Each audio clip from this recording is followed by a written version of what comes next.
আজ আপনাদের শোনাব তারিণী খুড়োকে নিয়ে লেখা সত্যজিৎ রায়ের গল্প গণকার তারিণী খুড়ো। তারিণী খুড়োর এক ভাইপো এক চা কোম্পানিতে ভালো কাজ করে।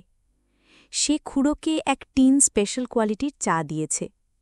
খুড়ো টিনটা আমার হাতে চালান দিয়ে বললেন, এটা খোলাবার ব্যবস্থা কর, আজ তোদের চা না খেয়ে এইটে খাব। বৈশাখ মাসের এক রবিবারের সন্ধে। দুপুরের দিকে কালবৈশাখী হয়ে গেছে, এখন সব শান্ত। আমাদের ঘরে খুড়োর শ্রোতারা সব জমায়েত হয়েছে, তার মধ্যে অবশ্যই ন্যাপলাও আছে। ন্যাপলা বলল, ভূতের গল্প অনেক হয়েছে খুড়ো, আজ একটা অন্য কিছু হোক।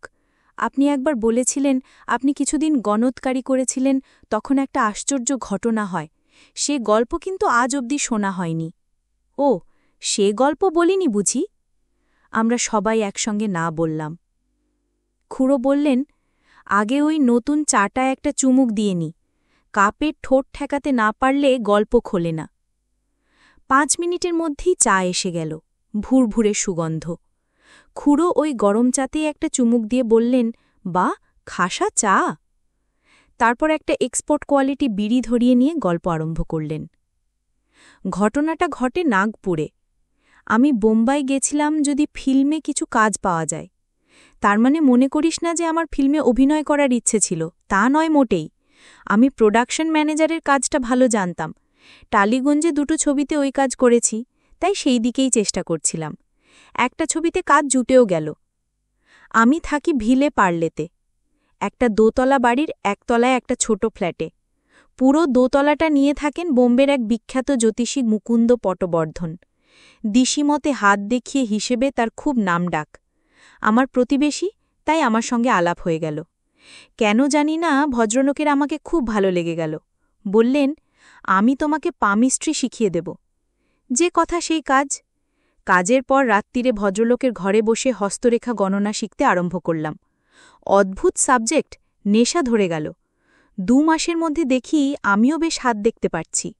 স্টুডিওর কয়েকজনের হাত দেখে অতীত ভবিষ্যৎ বলে দিলাম, এক প্রডিউসারের ছবি হিট হবে সেটা বলে দিলাম, আর ফলেও গেল।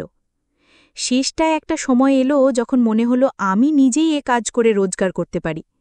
এক কাজে বেশি দিন টিকতে পারি না সেটা তো তোদের বলেইছি, তাই ফিল্মের লাইন ছেলে পামিস্ট্রি ধরলাম।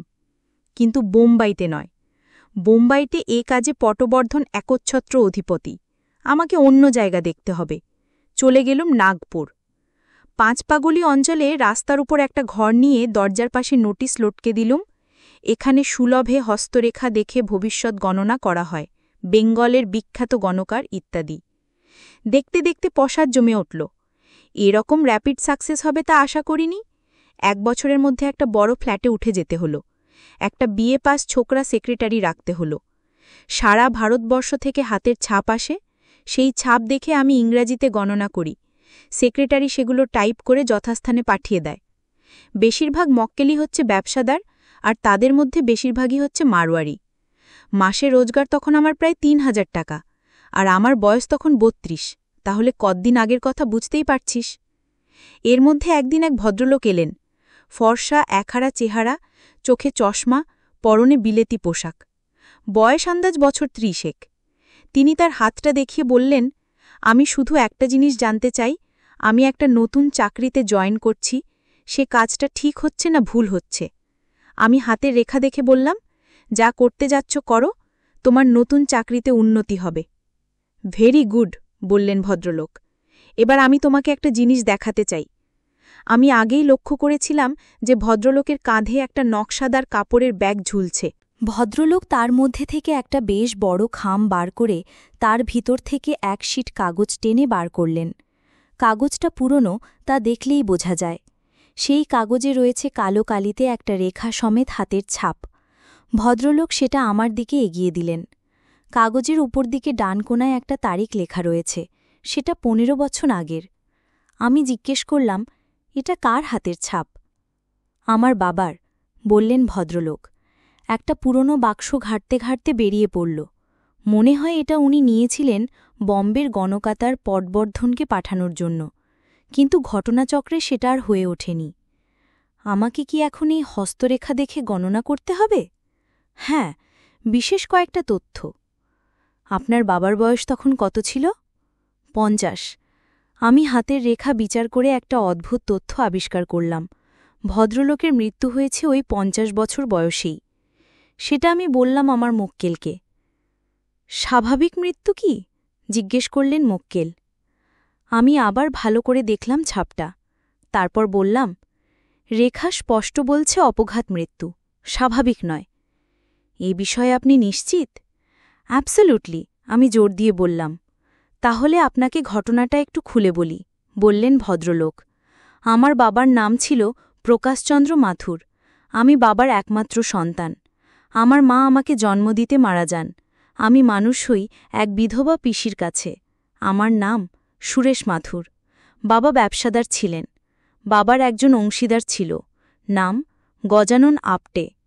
আজ থেকে 15 বছর আগে, তখন আমার বয়স 17, বাবা একটা বিশেষ কারণে খুব কষ্ট পান। বাবাকে এত বিচলিত হতে আমি কখনো দেখিনি। আমি কারণ জিজ্ঞেস করতে বাবা বলেন, যাকে আপনজন বলে মনে করা যায় সে যদি বিশ্বাসঘাতকতা করে তাহলে যত কষ্ট পেতে হয় তেমন আর কিছুতে হয় না। আমার স্বভাবতই বাবার বিজনেস পার্টনারের কথা মনে হয়, কিন্তু বাবা এই নিয়ে আর কিছু বলতে চান না। এর কিছুদিন পরেই একদিন বিকেলে আপিসে বাবাকে চেয়ারে বসা অবস্থায় তার টেবিলের উপর হুমড়ি খেয়ে পড়ে থাকতে দেখা যায়। তখনই ডাক্তার ডাকা হয়। ততক্ষণে বাবা মারা গেছেন। ডাক্তার বলেন, হার্ট অ্যাটাক। আমার ইচ্ছে ছিল পুলিশ ডাকার, কারণ আমার সন্দেহ হয়েছিল বাবাকে হত্যা করা হয়েছে। বাবা তার অংশীবারের কীর্তি ধরে ফেলেছেন, তাই তাকে মেরে তার মুখ বন্ধ করা হয়েছে। কিন্তু আমার তখন মাত্র 17 বছর বয়স। আমার কথা কে শুনবে?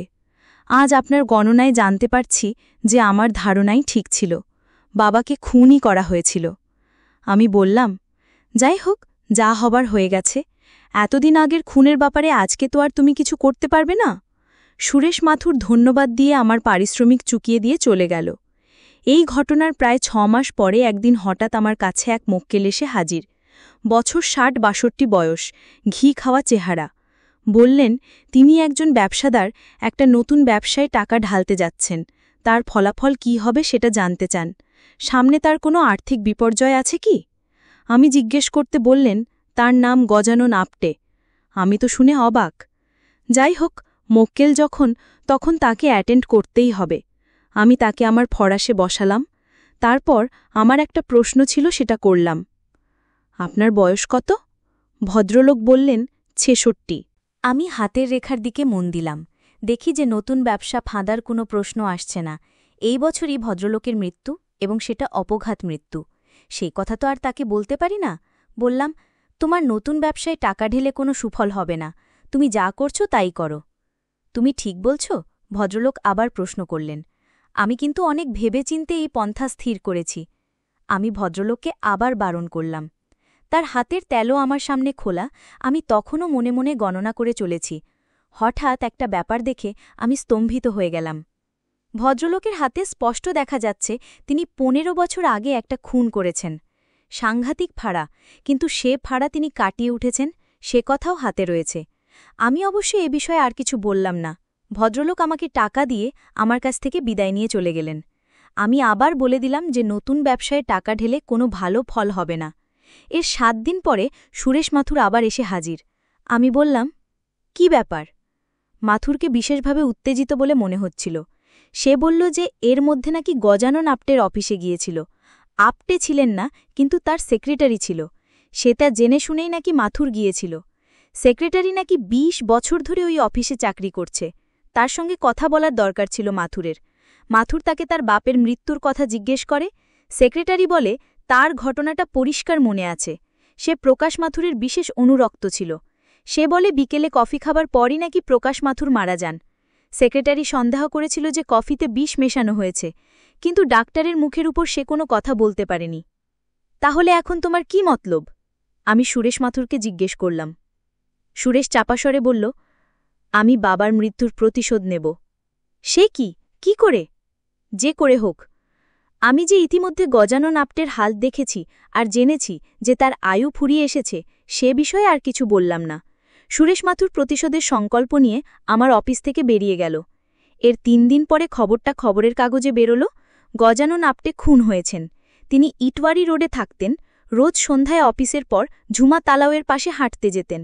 সেই হাঁটা অবস্থায় পিছন থেকে কেউ এসে তাকে কোনো ভারী অস্ত্র দিয়ে মাথায় মেরে খুন করেছে। পুলিশ আততায়ীর অনুসন্ধান করছে। কিন্তু আমি তো সুরেশ মাথুরের হাত দেখেছি। আমি জানি তার এখন একটা ফাঁড়া আছে, কিন্তু এ ফাঁড়া সে কাটিয়ে উঠবে। শেষ পর্যন্ত হলেও তাই। পুলিশ খুনিকে ধরতে পারল না এবং গজানন আপ্টের খুন আনসলভড ক্রাইমসের পর্যায়ে ফেলে দেওয়া হলো। সুরেশ মাথুর যে শুধু পারই পেল তা নয়, আমি জানি যে ৮২ বছর আগে তার মৃত্যু নেই এবং সে মৃত্যু স্বাভাবিক মৃত্যু। অন্তত তার হাতের রেখা তাই বলে।